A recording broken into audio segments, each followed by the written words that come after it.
Here we've got our bad to the bone 1974 Ford that I like to call low patrol, because it's been chopped down and modified quite a bit from its original look, which was a, believe it or not, a stock 1974 Ford W9000 that was owned by the Tennessee Highway Patrol, purchased brand new in 1973.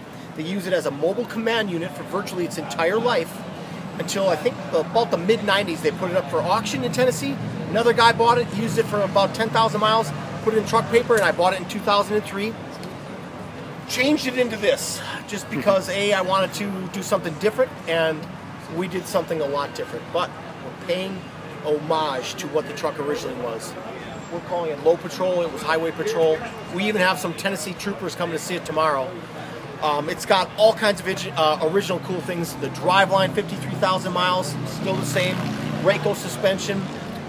Original Dayton wheels that have been chromed out in California at Creative Wheel by George.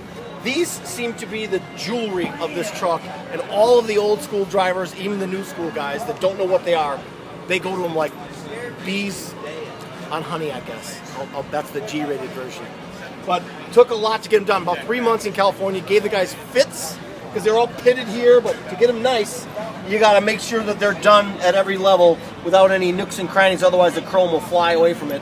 But even the trim rings are done. All original to the truck. Did as much as we could original, but then a lot of it is original American hot rod.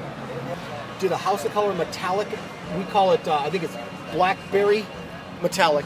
And then did matte black flames over the metallic. So a little something different. And then if you look at it in certain lights, it looks black. And then you walk up, provided the sun is out, and it sort of lights up with the metallic. Here's something really cool about this truck. The Ford W Series was made from 66 until 77. And this cab wasn't changed at all. A very boxy cab. Of course, it didn't have these really cool louvers, and it didn't have twin stacks unless it was a Detroit, and this one wasn't. It's a Cummins. So what we did is, let's go with stay in keeping with the cab, and let's make square stacks. Now, the guy back at Brad's shop, his name is Frank. When I told him that, he looked at me sideways and thought, how square stacks, how are we going to do that? Well, I said, well, we're going to do it because no one else does it, so let's make square stacks. And we, sure enough, have a dual set of square stacks to go with the square box W Series. But it's also to keep it nice and streamlined and neat and clean, and that was really the look we wanted. We didn't want to go over the top with, you know, chrome 8-inch and 10-inch and 12s. We did something a little bit different.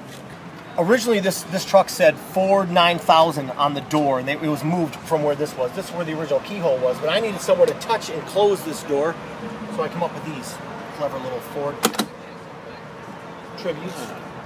The interior is, this is my 401k. So when I'm living in Winnebago in the back of a truck stop years from now, you guys will know what happens. We modified the dog box in this truck from scratch, all metal. Tried to reconfigure it, integrated in some modern electronics like that Cobra 8500 Pro HD nav unit, twin Cobra CBs, 29LX Bluetooths.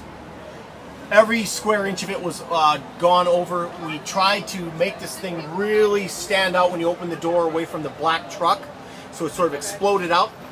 If you can see the back wall, it's got the all these letters, but they're actually, it's called a Western motif from Ford.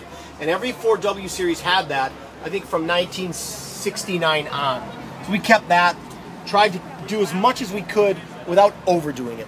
We wanted to make it sort of understated. There's even an air ride seat on the other side of this, and no Ford W Series truck ever had twin air ride seats. They had a big box where the air tanks were, but we cut all that out of there, moved it. Twin air rides with Nodler seats. We cut one of them in half, which is the passenger side, to get to fit. Everything about the truck really gave us fits. We lowered this 6 inches, cut the roof down 13 inches, cool. Added these awesome Ford block letters, which were part of these Ford trucks. Let me rephrase that. From 1966 until 69 is the only years that had the big giant Ford letters. Then they switched them and put them in this radiator fill, and then eventually they were in the grill. But I found those in Mexico in an episode we did on this long lost show called American Trucker. And then I got those and said, I want to make sure that we get them on. So what we did was, took away all these, there were vents here for the voltage regulators, grab handles for the windshield, washers. We We streamlined all that and able to accommodate those big block Ford letters that I got in Mexico. And I'm pretty proud of them. It's a little hot rod touch that we did there.